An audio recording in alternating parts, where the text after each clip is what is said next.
اعوذ باللہ من الشیطان اللعین الرجیم بسم اللہ الرحمن الرحیم الحمد للہ رب العالمین الصلاة والسلام علی اشرف الانبیاء والمرسلین وعلی آلہ الطیبین المعصومین المظلومین المنتجبین المنتخبین ولعنت اللہ علی اعدائہم اجمعین من یومنا ھذا الی یوم قیام الدین اما بعد فقد قال رسول اللہ صلی اللہ علیہ وآلہ وسلم ان الحسین مصباح الہدی وسفینۃ النجاة صلوات پڑھے محمد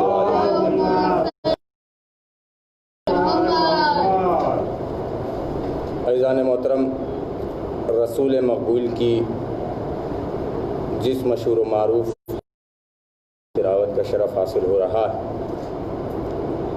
قبل اس کے کہ اس کے ذیل میں چند معروضات آپ حضرات کی سماعت عالیہ کے حوالے کیے جائیں، آپ حضرات سے ملتمس ہوں کہ ایک مرتبہ سورہ حمد اور 3 مرتبہ سورہ توحید کی تلاوت فرما کر اس کا ثواب مرحوم و مغفور عالی جناب رئیس امتیاز ابن امتیاز حسین صاحب کی روح کو اصال فرمائیں۔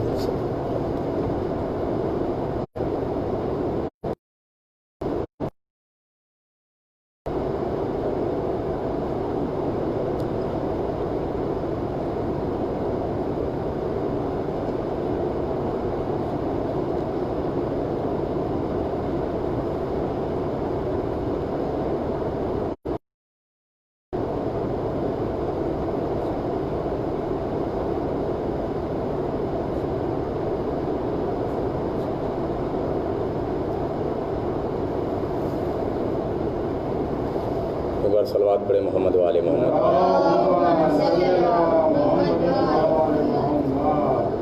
عزیزان محترم، رسول کی جس مشہور و معروف حدیث کو عنوان سخن قرار دیا، چند معروضات آپ حضرات کی سماعت عالیہ کے حوالے کرنے کی سعادت حاصل کروں گا۔ زیادہ دیر گفتگو نہیں کرنا ہے، لیکن آپ سے گزارش ہے کہ جتنی دیر میں آپ کے درمیان رہوں متوجہ رہیں۔ سرکار مظلوم کربلا کے ایام چل رہے ہیں کہ جن حوالے سے ہم اور آپ بحمداللہ پچھلے 17 یا 18 دنوں سے مسلسل مجالس سرکار سید الشہداء میں شرکت کر رہے ہیں، ذکر فضائل و مصائب سرکار سید الشہداء کو سماعت کر رہے ہیں، فرش عزا بچھا رہے ہیں، ہم فرش عزا پہ شرکت کرتے ہیں، لیکن کیا ہمارے لیے یہ ضروری نہیں ہے کہ ہمیں اس بات کا بھی علم ہو کہ جس فرش عزا پر ہم بیٹھتے ہیں، جس فرش عزا پر ہم آتے ہیں، اس فرش عزا کا مرتبہ کیا ہے، اس فرش عزا کی عظمت کیا ہے، اس فرش عزا کا معیار کیا ہے، اور ہمیں اس فرش عزا پہ کس طریقے سے شرکت کرنا چاہیے۔ یقیناً ایک مرحوم کے ایصال ثواب کی مجلس ہے، لہٰذا گفتگو اسی بنیاد پر کی جائے گی کہ کس طریقے سے ایک مرحوم کو اصال کرنا چاہیے، اور کیا فرش عزائے سرکار سید الشہداء سے اچھا کوئی مقام ہے مرحوم کے اصال ثواب کے لیے۔ سب سے پہلے عزیزان محترم یہ دیکھنا ہوگا کہ ہم جس فرش عزا کیا وہاں ہم اکیلے آ کے بیٹھتے ہیں یا کچھ اور ہستیاں ہیں کہ جو فرش عزا پر آ کر کے بیٹھتی ہیں، جو اس فرش عزا پر آ کر کے بیٹھ کر اس فرش عزا کی زینت کو اور بڑھاتی ہیں۔ یہ فرش عزا کیا ہے، یہ فرش عزا کب بچھائی گئی؟ مجھ سے بہتر آپ یہ جانتے ہیں کہ فرش عزا کا سلسلہ سب سے پہلے بی بی زینب سلام اللہ علیہا نے بی بی زینب سلام اللہ علیہا نے اس فرش عزا کو دربار یزید میں بچھا کر ایک بات بتا دی کہ فرش عزا جیت کی نشانی ہے، فرش عزا شجاعت کی نشانی ہے، فرش عزا سخاوت کی نشانی ہے، فرش عزا وہ جگہ ہے کہ جہاں سے علم کا دریا تقسیم ہوتا ہے، فرش عزا وہ جگہ ہے کہ جہاں انسان کی روح کو تازگی بخشی جاتی ہے۔ فرش عزا وہ جگہ ہے کہ جہاں پر انسان آ کے بیٹھتا ہے اور جب یہاں سے اٹھ کے جاتا ہے تو اپنے اندر ایک تبدیلی کا احساس کرتا ہے، ایک بدلاؤ کا احساس کرتا ہے۔ وہ فرش عزا کوئی معنی نہیں رکھتی کہ جہاں پر آنے کے بعد انسان اپنے اندر کسی بدلاؤ کا احساس نہ کرے، جہاں پر بیٹھنے کے بعد اگر انسان کے اندر کوئی تبدیلی پیدا نہ ہو تو پھر اس کا فرش عزا پہ آ کے بیٹھنے کا کوئی مقصد سمجھ میں نہیں آتا۔ یہ مجالسیں جو برپا ہوتی ہیں مسلسل، یہ کے بعد دیگر آپ مجالسوں میں شرکت کرتے رہتے ہیں اور مجالسیں ہوتی رہتی ہیں۔ میں اپنا ایک مختصر سا پیغام تمام ناظرین اور حاضرین کی خدمت میں یہ عرض کرنا چاہتا ہوں کہ ہم جب بھی اپنے گھروں سے نکلیں مجالس سرکار سید الشہداء میں شرکت کرنے کے لیے، جتنی دیر بھی ہم فرش عزا پہ بیٹھیں کم سے کم یہ کوشش کریں کہ ہم باوضو ہو کے بیٹھیں، کیونکہ اس مقام پر ہم ایسی ہستیوں کے ساتھ بیٹھے ہوئے ہیں کہ جن کا ہم نشین ہونا کائنات کی ہر شے چاہتی ہے، جن کے صدقے میں پروردگار عالم نے اس پوری کائنات کو خلق کیا ہے، جن کا وجود نہ ہوتا تو اس کائنات کے وجود کے ہونے کا کوئی مقصد نہیں تھا۔ یہ کائنات بنی ہی ان کے صدقے میں ہے۔ یہ زمین کا فرش، یہ آسمان کا شامیانہ، یہ دریائیں، یہ نہریں، یہ چرند، یہ پرند، سب کا سب پروردگار عالم نے اسی خاندان عصمت و طہارت کے صدقے میں خلق کیا۔ اگر یقین نہ ہو تو آپ حدیث قصہ کا مطالعہ کر سکتے ہیں۔ پروردگار ارشاد فرماتا ہے کہ ہم نے تمام چیزوں کو ان چادر کے نیچے آئے ہوئے لوگوں کے صدقے میں خلق کیا ہے۔ اب ہمیں یہ دیکھنا ہے کہ جو یہ چادر کے نیچے لوگ آئے ہوئے ہیں وہی لوگ اس فرش عزا پہ آ کے بیٹھتے ہیں۔ عزیزان محترم، اگر دنیا میں کوئی جنت جانے کا خیال کرتا ہو تو اسے ادھر ادھر جانے کی ضرورت نہیں ہے، فرش عزا پہ آ کے بیٹھ جائے، خدا جنت کی تمام خوبیوں کو فرش عزا پہ نازل کر دیتا ہے۔ صلوات پڑھ دیں محمد و آل محمد پر۔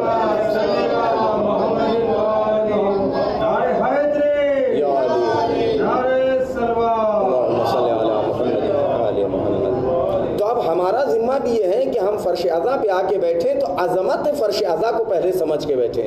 خدا کی قسم میں نے تمام مجالسوں میں یہی ذکر کیا اور آج بھی کر رہا ہوں، سب سے بڑی بات اس فرش عزا کی یہ ہے کہ اس فرش عزا پہ وہی آ کے بیٹھے کہ جس کے دل میں بزدلی نہ ہو، کیونکہ بزدلوں کا فرش عزا پہ کوئی کام نہیں ہے۔ فرش عزا بزدلی دور بھگانے کا نام ہے، بزدلوں کو لانے کا کام نہیں ہے۔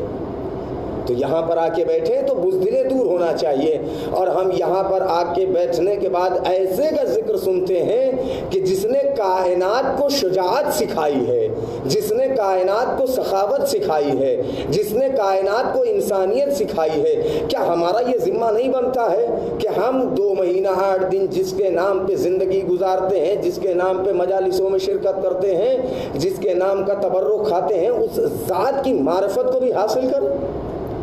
کم سے کم اتنی معرفت تو ہمیں امام مظلوم کربلا علیہ السلام کی ہونی چاہیے کہ اگر ہم سے غیر کوئی سوال کرے کہ بھائی یہ محرم کیا ہے تو ہم اسے محرم کے بارے میں بیان کر سکیں۔ پوچھا جائے کہ یہ محرم کس کی یاد میں منایا جا رہا ہے تو ہم اس کے بارے میں بیان کر سکیں کہ یہ ماہ محرم کس کی یاد میں منایا جا رہا ہے۔ ہمیں اس بات کا علم ہونا چاہیے۔ سرکار نے کیا ارشاد فرمایا؟ بسم اللہ الرحمن الرحیم، ان الحسین مصباح الہدی و سفینۃ النجاۃ، بے شک حسین ہدایت کا چراغ ہے۔ اللہ اکبر، غور کریں کیا فرما رہے ہیں سرکار، بے شک حسین ہدایت کا چراغ ہے۔ چراغ کا مطلب کیا ہوتا ہے؟ جب کسی مقام پر، کسی اندھیری جگہ پر کسی چراغ کو روشن کیا جائے تو روشن کرنے کا اگر مقصد پوچھا جائے گا کہ بھائی یہ چراغ کیوں جلایا گیا ہے، تو ہر آدمی یہ آواز دیتا نظر آئے گا کہ چراغ کو اس لیے روشن کیا گیا۔ پوری توجہ رکھیے گا اس بات پر۔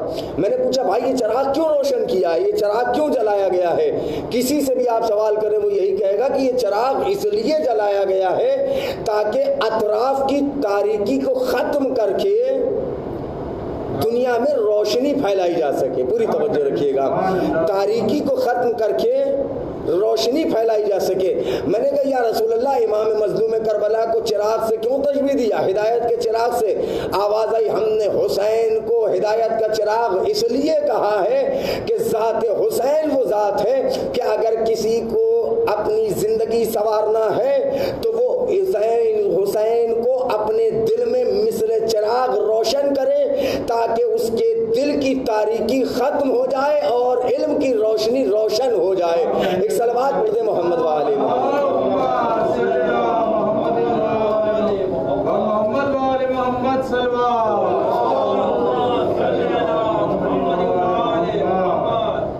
تاکہ دنیا یہ جان لے کہ یہ نام حسین صرف صدائیں بلند کرنے کا نام نہیں ہے،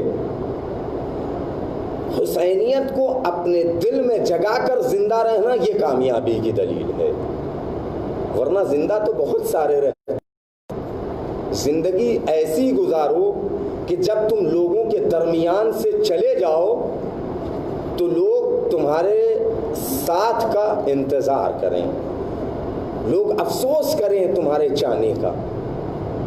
غور کریں امام نے کیا سکھایا کربلا کے میدان میں. امام نے یہ جو قربانیاں دی تھی کہ میں مجلس کو کسی اور رخ سے بھی پڑھ سکتا تھا، بیان کر سکتا تھا، مگر کیونکہ یہ مجلس حاضرین اور ناظرین تمام لوگوں کے لیے ہے، جو لوگ اپنے گھروں سے بیٹھے ہوئے اس مجالس کو سماعت کر رہے ہیں ان کے لیے بھی ہے کہ اگر ہم اپنی زندگی کو سنوارنا چاہتے ہیں تو ہمارے لیے ضروری ہے کہ ہم ذات حسین کو اپنی نس میں بسا لیں، اپنی ایک ایک سانس میں ذات و کردار حسین کو بسا لیں. ہم صرف نام حسین پر زندہ نہ رہیں، یا لفظوں کو اور آسان کر کے کہہ دوں، ہم حسین کو مان کر زندگی نہ گزاریں، ہم حسین کی مان کر زندگی گزاریں. ایک صلوات پڑھیں محمد والے اور جب حسین کی ماننے کا معاملہ آئے گا تو دیکھنا ہوگا کہ سرکار سید الشہداء نے کیا کیا بتایا. امام مظلوم کربلا جب 2 محرم کو وارد کربلا ہوئے تو سب سے پہلا کام جو امام مظلوم کربلا نے کیا وہ یہ تھا کہ اس زمین کو، جس زمین کو زمین نینوا کہا جاتا اس زمین کو خریدا. غور کر رہے ہیں آپ، امام نے اس زمین کو خریدا. اب کوئی سوال کرے کہ مولا آپ زمانے کے امام ہیں، آپ اگر کہیں بھی چلے جائیں تو آپ کو کون روکے گا؟ اور پھر وہ صحرا ہے، میدان ہے، وہاں اس کو خریدنے کی کیا ضرورت تھی؟ آپ کو تو معلوم ہے آپ یہاں شہید ہو جائیں گے، آپ یہاں رہنے تو نہیں آئے ہیں. پھر اس کے باوجود آپ کو یہ زمین کربلا خریدنے کی کیا ضرورت تھی؟ جب نے امام آواز دیں گے کہ میں دنیا کو بتانا یہ چاہتا ہوں کہ حسین اس چیز کو بھی برداشت نہیں کر سکتا کہ کسی غیر کی زمین پر جسم حسین کا خون کا ایک قطرہ گر جائے. توجہ کر رہے ہیں امام نے کیا ارشاد فرمایا؟ امام کہہ رہے ہیں کہ میں یہ برداشت نہیں کر سکتا کہ کسی غیر کی زمین پر حسین کا ایک قطرہ گر جائے، ایک خون کا قطرہ کسی غیر کی زمین پر گرے. تو اب انصاف سے بتائیے کہ کیا امام اس حسینی کو حسینی مانیں گے کہ جو دوسروں کی زمین کو اپنے قبضے میں لے کر زندگی گزار رہا ہو؟ کوئی دوسرے کی زمین پر سجدہ کرنا اپنا فخر سمجھ رہا ہو؟ امام نے درس کچھ اور دیا ہے. اللہ اکبر. غور کریں امام نے درس کیا دیا ہے. امام نے کائنات کو انسانیت سکھائی ہے. امام نے کائنات کو سکھایا ہے کہ اپنے سے کمتر لوگوں سے کیسے ملاقات کرنی چاہیے. آپ دیکھیں میدان کربلا میں امام سے بڑا کون تھا؟ ہر لحاظ سے امام سب سے افضل، امام سب سے بلند و بالا، زمانے کے امام ہیں. اگر ہمارے اور آپ کے جیسا کوئی انسان آتا تو جب حر آیا تھا امام سے معافی طلب کرنے کے لیے تو کیا کرتے؟ کہ ہم تو کہہ دیتے کہ حر تمہاری وجہ سے ہم کربلا آئے ہیں، اگر تم ہمارا راستہ نہ روکتے تو ہمیں کربلا آنے کی ضرورت نہ پڑتی، ہماری یہ تمام قربانیاں تمہاری وجہ سے ہو رہی ہیں، ہم تمہیں کبھی معاف نہیں کر سکتے.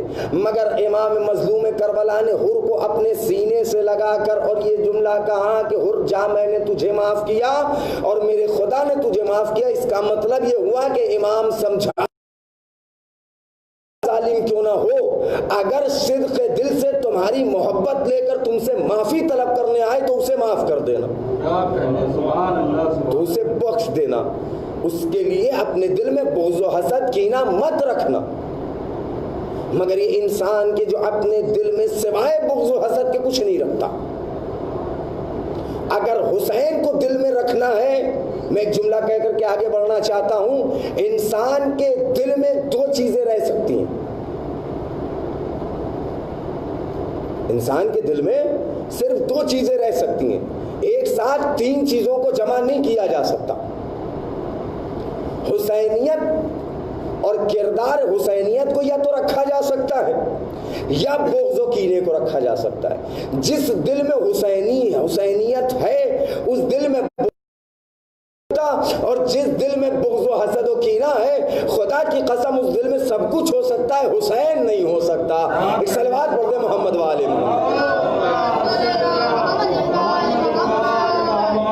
ہمیں کربلا سے درس لینا چاہیے، ہمیں کربلا سیکھنا چاہیے کہ کربلا ہمیں کیا دے رہی ہے۔ امام نے جو قربانیاں دی ہیں تو کس لیے دی ہیں؟ تاکہ ہم جی سکیں۔ اللہ اکبر، غور کریں۔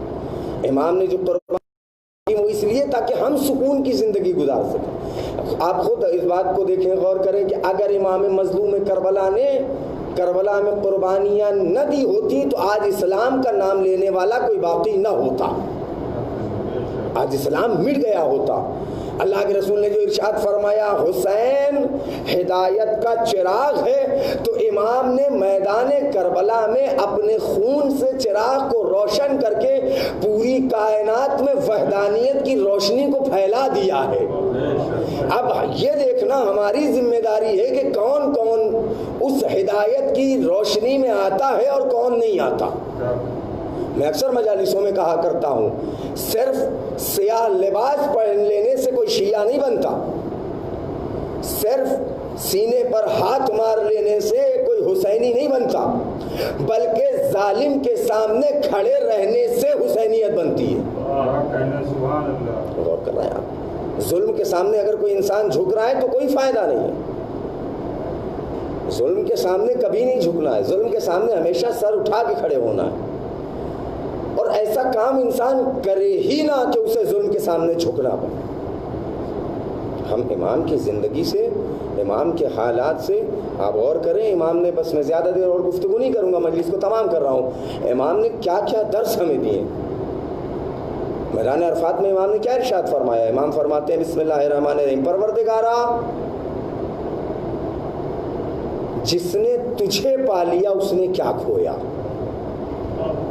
اور اس نے کیا پایا جس نے تجھے کھو دیا۔ امام کے اس جملے سے پوری چیز سمجھ میں آ جاتی، تمام چیزیں واضح ہو جاتی ہیں کہ امام فرمانا یہ چاہتے ہیں کہ جس کے دل میں خدا نہیں ہے اس کے دل میں کچھ نہیں ہے، اور جس کے دل میں خدا ہے اس کے دل میں سب کچھ ہے۔ خدا کو اپنے دل میں بسا کے دیکھو، دنیا بھی تمہارے قدموں میں ہے، آخرت بھی تمہارے قدموں میں ہے، اور اگر خدا تمہارے دل میں نہیں ہے تو پھر کچھ تمہارے پاس نہیں ہے۔ ہم اگر کسی بچے سے سوال کیا جائے، کسی بزرگ سے بھی یہ سوال کیا جائے کہ بھائی یہ بتائیے کہ آپ یزید کو برا کیوں کہتے ہیں، کیا ضرورت پڑی؟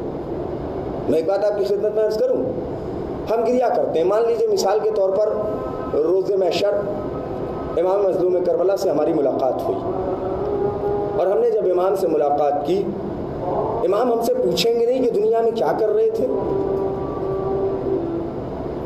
امام ہم سے سوال کریں گے نا کہ دنیا میں آخر کر کیا رہے تھے، تو ہم امام سے کیا کہیں گے؟ مولا آپ کی مجلسیں کر رہے تھے، آپ کے اوپر گریا کر رہے تھے۔ امام کہیں گے نمازیں پڑھی، ہم کہیں گے نہیں پڑھی۔ امام کہیں گے روزے رکھے، ہم کہیں گے نہیں رکھے۔ امام کہیں گے غریبوں کی مدد کی، ہم کہیں گے نہیں کی۔ امام کہیں گے حج کیا، ہم کہیں گے نہیں کیا۔ امام کہیں گے امر بالمعروف کیا، ہم نے کہا نہیں کیا۔ نہیں عن المنکر کیا، ہم نے کہا نہیں کیا۔ امام پوچھیں گے نہیں پھر کیا کیا دنیا میں تم نے؟ کہا مولا آپ کا غم منا رہے تھے، آپ کے اوپر گریا کر رہے تھے۔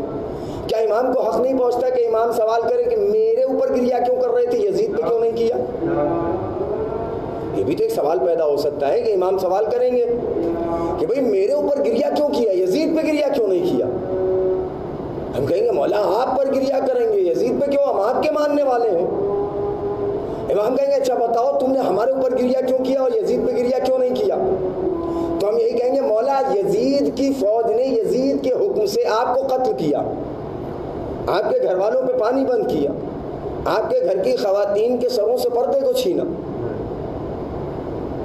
آپ کو نماز پڑھنے نہیں دیا، آپ نماز پڑھ رہے تھے آپ کے اوپر تیروں کی بارش کی گئی، مولا آپ کو ستایا گیا یزید کی فوج نے، تو جو ستایا جاتا ہے اس کے اوپر گریا کیا جاتا ہے۔ مولا ہم آپ پہ گریا کر رہے ہیں، کہ ہم پہ گریا کیوں کر رہے ہو؟ پوری توجہ رکھیے گا. ہم پہ گریہ کیوں کر رہے ہو؟ کہا مولا اس لیے کہ آپ کے اوپر مظالم ڈھائے گئے. آپ نے نمازوں کو بچایا. کہا ہم نے جس نماز کو بچایا وہ ہے تمہارے گھر میں. کیا امام سوال نہیں کریں گے کہ جس نماز کو ہم نے بچایا وہ ہے تمہارے گھر میں؟ ہم کہیں گے مولا آپ نے شریعت کو بچایا. کون سی شریعت کی بات کر رہے ہو؟ جس شریعت کو ہم نے بچایا کیا وہ تمہارے گھر میں ہے؟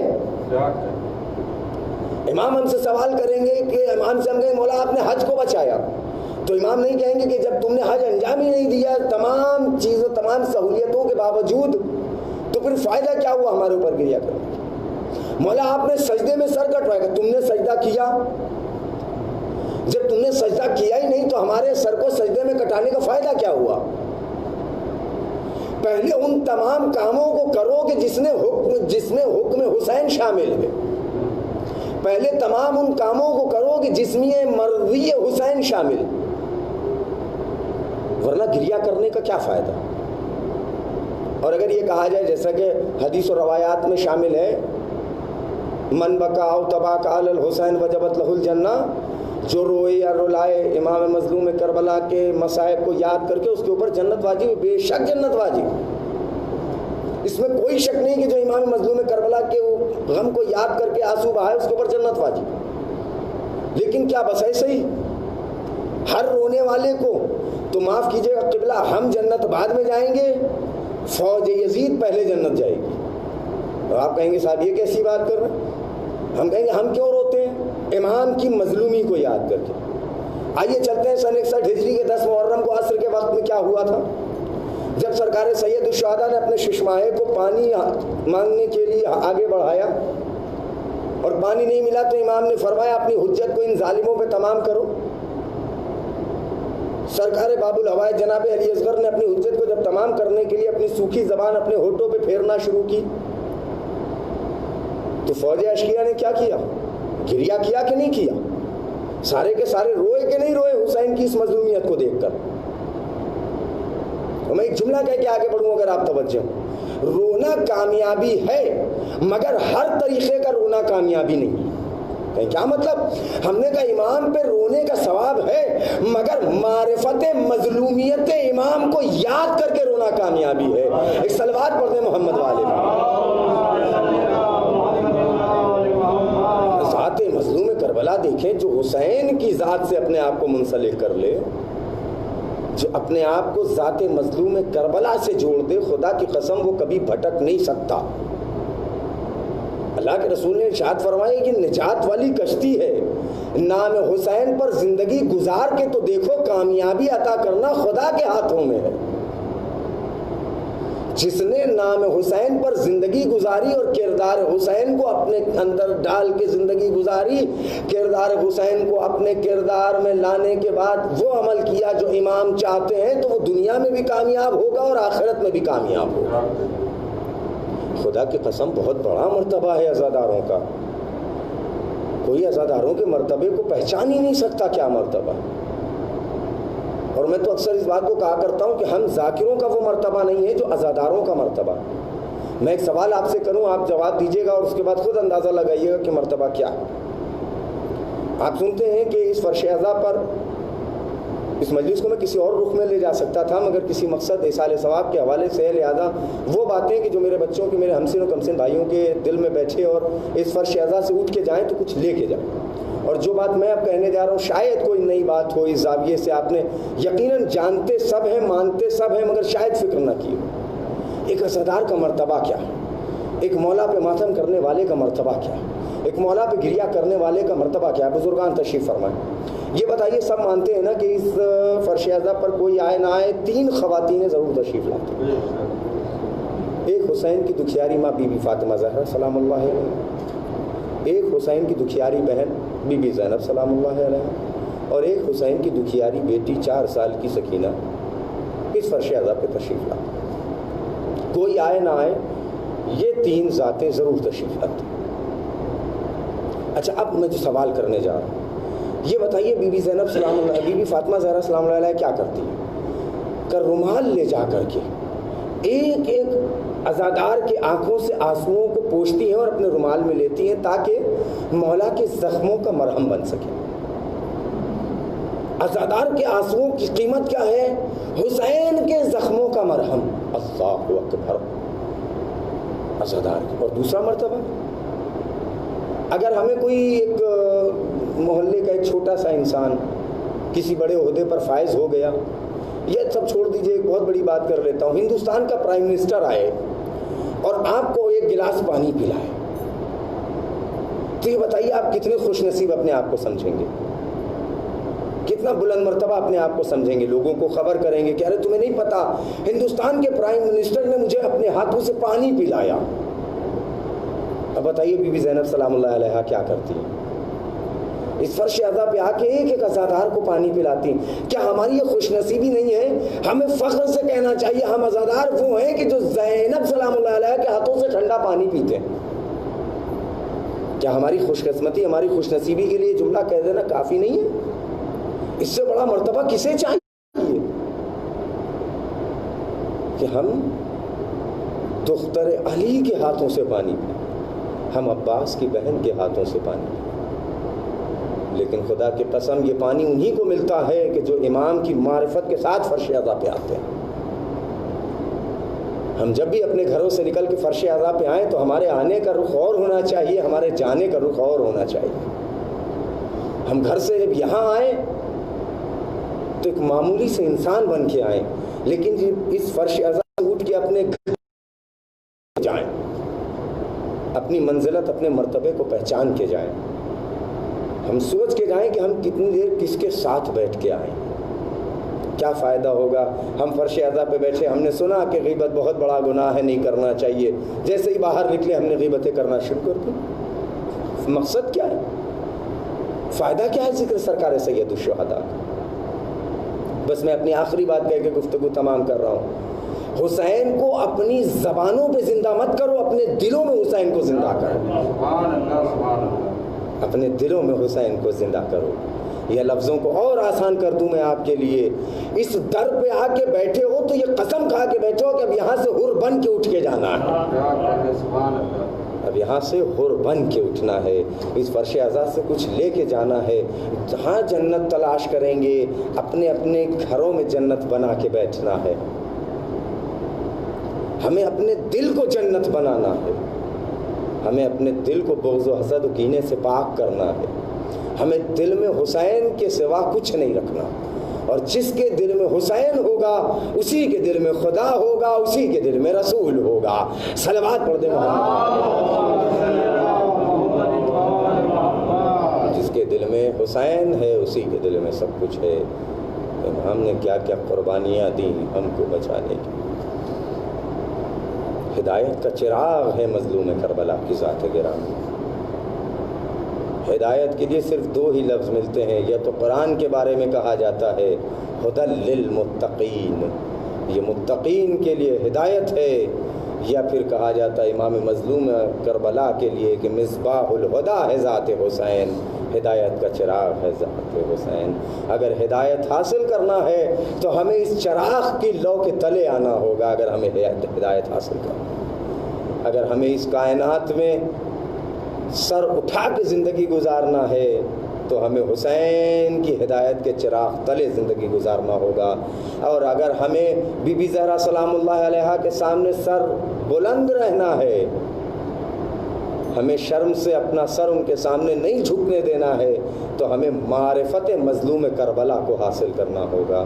ہمیں واقعات کربلا سیکھنا ہوگا، ہمیں کربلا کے واقعے سے سیکھنا ہوگا کہ ایک بیٹے کو باپ کے ساتھ کیسے رہنا چاہیے. ہمیں ایک واقعات کربلا سیکھنا ہوگا. بس آخری بات میں آپ کے سامنے کہوں، ذرا سا آپ متوجہ رہیں اور آپ کو مصائب کی جانب لے کے چلوں. ہمیں واقعات کربلا سے سیکھنا ہوگا کہ بھائی کو بھائی کے ساتھ کیسے رہنا چاہیے، ایک بھائی اور بہن کی محبت کیسی ہونی چاہیے، ایک چچا کو اپنے بھتیجے سے کیسے محبت کرنا چاہیے، بھتیجے کو اپنے چچا سے کیسے محبت کرنا چاہیے، اپنے غلاموں کے ساتھ، اپنے سے کمتر لوگوں کے ساتھ کس طریقے سے پیش آنا چاہیے. یہ ہمیں کربلا کے واقعے سے سیکھنے کو ملا. حسین کائنات میں بخشش کا ایک سفینہ ہے. اب جسے بخشش چاہیے وہ سوار ہوتا جائے، دنیا بھی سنورتی جائے گی، آخرت بھی سنورتی جائے گی. صلوات پڑھ دیں محمد. ذات مظلوم کربلا بہت اہم ذات. ہم جتنا بھی مظلوم کربلا کی معرفت کو حاصل کریں کم ہو. اللہ اکبر. ہم کے بارے میں اگر آپ کے سامنے عرض کروں، مصائب کے لیے بس اتنا کہہ دینا کافی ہے کہ جب امام صاحب دمت الثاقبہ لکھتے ہیں کہ بی بی ام سلمہ روایت کرتی ہیں کہ جب امام 6 ماہ کے اپنی ماں کے شکم میں تھے تو بی بی اکثر کسی سے باتیں کیا کرتی تھی، کسی سے کلام کیا کرتی تھی. ام سلمہ کہتی میں نے شہزادی کونین سے سوال کیا کہ بی بی خیریت تو ہے، آپ تنہائی میں کس سے باتیں کیا کرتی؟ بی بی کہتی تھی کہ ام سلمہ اللہ جانے اللہ نے کیسا بچہ یہ میرے شکم میں دیا ہے، یہ تنہائی میں مجھ سے باتیں کرتا ہے. عزادارو زیادہ دیر مصائب نہیں پڑھوں گا، بس 2 جملے مصائب کے سنیے اور مجلس کو تمام کر دوں. عزادارو بی بی ام سلمہ فرماتی ہیں کہ ایک بار ظہر فجر کی نماز کے بعد بی بی زہرا سلام اللہ علیہا جب تعقیبات کے لیے ان کے حجرے سے ایک بہت دردناک گریے کی آواز کو سنا. میں تڑپ گئی، میں نے دروازے کو کھٹکھٹایا، دخل باب کیا، دروازہ کھلا، میں دروازے پہ گئی، میں نے کیا جو زارو قطار گریا کر رہی ہے. بیٹھ گئی، ہاتھوں کو جوڑ کے سوال، بی بی آپ گریا کیوں کر رہی ہے؟ بی بی آپ اتنے زارو قطار مصائب کیوں بیان کر رہی ہیں؟ بی بی آپ کیوں اتنا گریا کر رہی ہیں، کیوں رو رہی ہیں؟ عزادارو بی بی فرماتی ہیں، سلام کر کے سنو گے عزادارو. بی بی کہتی ہیں کہ ام سلمہ میرا بچہ مجھے سلام کر کے کہتا ہے ماں ہو انا ولدو کے عطشان، اے ماں تم پر میرا سلام، میں تمہارا پیاسا بیٹا ہوں. عزادارو بی بی ام سلمہ کہتی ہیں شہزادی چلیے آپ کے بابا سے یہ ماجرا بیان کیا جائے. بی بی ام سلمہ سے شہزادی فرماتی ہے نہیں ام سلمہ اگر دوبارہ ایسا کوئی واقعہ ہوا تو ہم جائیں گے اور اپنے بابا سے بیان کریں گے. عزادارو بی بی ام سلمہ فرماتی ہے مصائب ختم ہو گئے، گریہ کرنا آپ کی ذمہ داری ہے، میں آپ کی خدمت میں مصائب کربلا رکھ رہا ہوں. عزادارو بی بی ام سلمہ کہتی ہیں کہ جب ظہرین کا نماز کے لیے مصلی عبادت پہ گئی، نماز جیسے ہی بیٹھی کہ پھر میں نے گریے کی آواز تھوڑی شہزادی کے پاس گئی اور جا کے کہتی شہزادی اب گریے کا کیا سبب؟ بی بی ام سلمہ سے شہزادی فرماتی ہے ام سلمہ میرا بچہ مجھے سلام کر کے کہتا ہے السلام علیکی یا امہ ہو انا ولدو کے عریان، اے ماں تم پر میرا سلام، میں تمہارا بے کفن بیٹا. عزادارو تیسری بار بی بی ام سلمہ فرماتی ہے کہ میں نے دیکھا کہ مغربین کے وقت جیسے میری شہزادی صلی عبادت بات کے لیے بیٹھی اب گریے کا عجیب عالم تھا، بڑی دردناک آوازیں گریہ بلند ہو رہی تھی. میں خیمے میں اجرے میں گئی، میں نے تو زانو ہو کے بیٹھ کے شہزادی سے پوچھنا چاہا بی بی اب کیا ہو گیا؟ شہزادی نے جواب نہیں دیا. سلمہ اب تمہیں نہ بتاؤں گی، چلو بابا سے ماجرا بتاتے ہیں. عزاداروں دونوں بھی رسول کی خدمت میں حاضر ہوئی. آکے شہزادی نے سلام کیا، حضرت دستور رسول نے شہزادی کے ہاتھوں کا بوسہ لیا، جہاں پہ ایک جملہ کہا رسول نے اے شہزادی تمہارے چہرے کو دیکھ کے لگتا ہے تم صبح سے گریہ کرتی آ رہی ہو، تم صبح سے ماتم کرتی آ رہی ہو. عزادارو بی بی ام سلمہ کہتی ہیں کہ شہزادی نے پورا بتایا، کہا اے بابا تم صبح میرا بچہ مجھے کہتا ہے یا امہ ہو انا ولدو کے عطشان، میں تمہارا پیاسا بیٹا. ایک مرتبہ دوسری بار میرا بچہ مجھے سلام کر کے کہتا ہے السلام علیکم کے عریان، اے ماں تم پر میرا سلام، میں تیرا اے بابا ہو گئی. میرا بچہ مجھے سلام کر کے کہتا ہے السلام علیکم یا امہ ہو انا ولدو کے سحقان. عزادارو سنو گے سحقان کسے کہتے ہیں؟ مجلس کو تمام کر دیا میں نے. عزادارو سنو گے سحقان کسے کہتے ہیں؟ گیہوں کے ایک دانے کو چکی کے دونوں پٹوں کے بیچ میں کہ وہ آٹے میں تبدیل ہو جائے۔ عزادارو شہزادی کہتی ہے میرا بچہ مجھے سلام کر کے کہتا ہے اے ماں تم پر میرا سلام، میں تیرا گھوڑوں کی ٹاپوں کے درمیان پسا ہوا بیٹا۔ عزادارو رسول نے شہزادی کو پورا واقعہ تیرا بیٹا مقتل میں مارا جائے گا، اے زہرا تیرے بیٹے کا کوئی مددگار نہ ہوگا، پیاسا شہید